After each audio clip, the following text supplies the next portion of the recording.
ఏం పెద్దయినా ఎలా ఉన్నావు? బాగున్నావా? నమస్తే సార్, బాగున్నాము. బాగున్నారా మీరు? బాగానే ఉన్నా. ఏం సార్ ఇట్లా వచ్చి చాలా రోజులకు వచ్చి ఏం మాట్లాడిద్దామని వచ్చాపా? ఏం మాట్లాడతాం సార్, ఏం చేద్దాము? మా పనులు మాకు తప్పవు, వర్షాలు లేవు, రైతులు ఇబ్బంది పడుతున్నాము, నీళ్లు లేవు, బోర్లో నీళ్ళు ఇంకిపోతున్నాయి, ఎరువుల రేట్లు పెరిగిపోతున్నాయి, పండించే పంటకి గిట్టుబాటు ధర రాకపోగా మా బాధలు చెప్పుకోలేక మాకు సాగు ఒకటే శరణం సార్. ఈ చెట్లకి నువ్వు వేసుకుని సార్ పరిస్థితి అయిపోయింది. అంత పని ఆడలే పెద్దయినా. ఏం మొన్నంత దండిగా తొలిసినావు చేనులో? ఏం చేస్తాం సార్, ఆ తోలు ఇంకా రైతు అదే ఇంకా మట్టి మాకు ఆయుధము. మేము అందుకంటే మేము ఏం చేస్తాం సార్, ఆ మట్టిలో పోట్లాడతాము, మట్టిలో లేస్తాము. అందుకంటే మాకు మించింది ఏముంది? ఏం చేస్తాం? ఇంకో పాపం వీళ్ళు వస్తారు రోజు, వీళ్ళకి పూలు గిట్టుబాటు కావట్లేదు, వాళ్ళ పిల్లలకి ఇబ్బందిగా అయిపోయింది. ఎంత ఇస్తారమ్మా పూలు మీకు? 200 ఇస్తారా? సరే పెద్దమ్మా, సరే మామూలే. ఏం పెద్దయినా ఇట్లాంటివన్నీ మన బాధలు మామూలే. మరి రేపు నెలలో మనకి ఓట్లు ఉందిగా, ఎలక్షన్ ఉంది. ఎట్లుంది పరిస్థితి? ఏంటి పరిస్థితి? అయ్యో రామ, ఎంత మాట అంటావు సార్ నువ్వు? ఆ ఓటేసి మాకు ఈ బాధలు ఎవరికి వేసినా మా బాధలు తీర్చట్లేదు, ఎవరు చేయట్లేదు. మేము ఎందుకు ఏం చేయాలి సార్? ఎవరికి ఓటేసినా మా పని మాకు తప్పట్లేదు. మేము దానివల్ల మాకేం ప్రయోజనాలు ఉన్నాయో మాకేం అర్థం కావట్లేదు సార్. మేము ఏం చేయాలి దానికి ఓటేసి? అట్లంటే ఎంత పెద్దయినా ప్రజాస్వామ్యం ఖచ్చితంగా ఓటు వేయాల్సిందే. రేపు నెలలో వచ్చే ఓటు అది ఒక పండగ రోజు మనకి. భారతదేశంలో దేశం మొత్తం ఈ పార్లమెంట్ ఎలక్షన్లు, కొన్ని రాష్ట్రాలు అసెంబ్లీలు జరుగుతున్నాయి కాబట్టి ఆ రోజు పండగ వాతావరణం ఉంటుంది. ఖచ్చితంగా ఓటు వేయండి. అయ్యో సార్, ఏం పండుగ లేదు సార్. వాళ్ళు ఓట్లు వేపించుకుంటారు, మళ్ళీ మమ్మల్ని పట్టించుకోరు. ఎవరు దుడ్లు ఇస్తే వాళ్ళకి వేసుకుంటాం సార్ మేము. మాకు పండుగ ఇప్పుడు అట్లా కాదన్నా.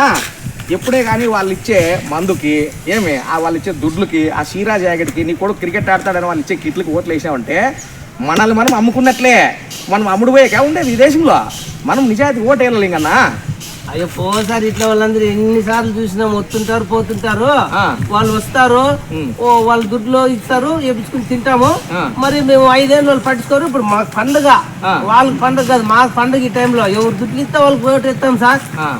అయితే డబ్బులు తీసుకుని ఓటు వేయనంటావు? లేదు సార్. అన్నా నేను మాట చెప్తా బాగినన్నా. 100 నోటుకి, మందు బాటిల్కి, చీరా జాకెట్కి, ముక్కు పొడుక్కి ఓట్లు అమ్ముకున్నామంటే ఖచ్చితంగా మనల్ని మనం అమ్ముకున్నట్లే. మరి ఇంకో విషయం ఏమంటే, ప్రపంచంలో ఇన్ని దేశాలు ఉన్నాయన్న, ఏడావుడు ఇంత బాగా ఓటింగ్ జరగదు.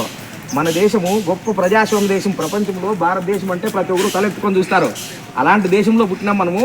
మన దేశంలో స్వతంత్రం వచ్చినాక ఎవరే కానీ ఆడ మొగ అనే తేడా లేకుండా, కులము మతం అనే తేడా లేకుండా, డబ్బులు ఉన్నోడు లేనోడు, బీదోడు అనే తేడా లేకుండా అందరికీ ఓటు హక్కించిన రాజ్యాంగం మనది, మన దేశం.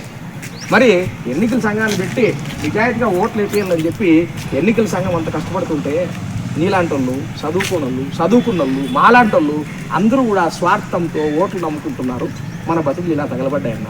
కాబట్టి చివరిగా నేను చెప్పేది ఏమంటే, ఇంద్రుడి చేతిలో వజ్రాయుధం ఎలా ఉంటుందో మన చేతిలో ఓటు కూడా అలాంటిదే. కాబట్టి ఓటు నమ్ముకోకు, మీ భవిష్యత్తుని అంధకారం చేసుకోకు. ఓకే సార్, మీరు చెప్పినట్లు మేము మా ఓటుని అమ్ముకోము. మా ఓటుని నిజాయితీగా, నిక్కచ్చిగా వేస్తాం సార్. ప్రజాస్వామ్యాన్ని బతికిస్తాం సార్. అందరూ నా మాట విని, ఒక ఉపాధ్యాయునిగా నేను చెప్పాను కాబట్టి అందరూ వచ్చే ఎలక్షన్స్ లో నిజాయితీగా ఓటేసి భారత ప్రజాస్వామ్యాన్ని అపహేళన కాకుండా గెలిపిస్తారని కోరుకుంటున్నాం. మన ఓటుని నిజాయితీగా వేద్దాం. మన ఓటుని అమ్ముకోకూడదు. మన ఓటుని అమ్ముకోకూడదు. మన ఓటుని అమ్ముకోకూడదు. నిజాయితీగా మన ఓటుని వేద్దాం. ప్రజాస్వామ్యాన్ని బ్రతికిద్దాం.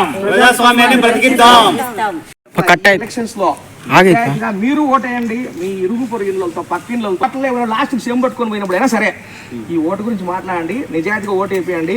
భారతదేశ ప్రజాస్వామ్య గొప్పతనాన్ని తెలియజేయండి. మంచి సార్, చెప్పినట్లే చేస్తాం సార్. మీ అందరికీ నమస్కారము. మేము ఎందుకు మీ దగ్గరికి వచ్చామంటే, తెల్లోళ్ళు, బ్రిటిష్ వాళ్ళు మనల్ని పరిపాలన చేసేటప్పుడు ఓటు అనేది జమీందారులకు మాత్రమే ఉండేది.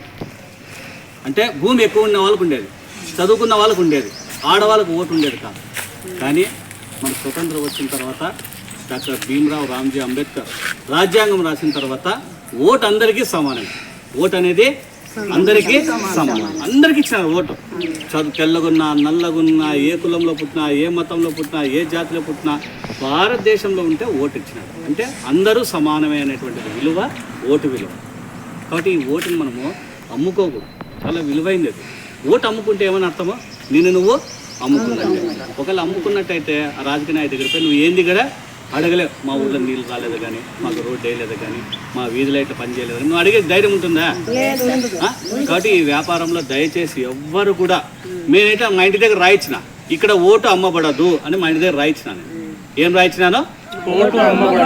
ఓటు ఇక్కడ అమ్మబడదు, ఇది వ్యాపారం కాదు అని రాయించిన. కాబట్టి మీరు కూడా దయచేసి అందరూ కూడా, మీకు మేము పాఠశాలలో మేము కూడా మా పిల్లలకు చెప్తాము, ఆ పిల్లలకు మీకు చెప్తారు. దయచేసి 5 సంవత్సరాలకు ఒకసారి 2000 రూపాయలు, నీ విలువ 2000ఏనా, నీ విలువ 5000ఏనా? ఇంత పెద్ద మనిషిని మనం ఇంతగా ఉన్న వాళ్ళని మనల్ని ఎవరు కూడా లెక్క కట్టకూడదు.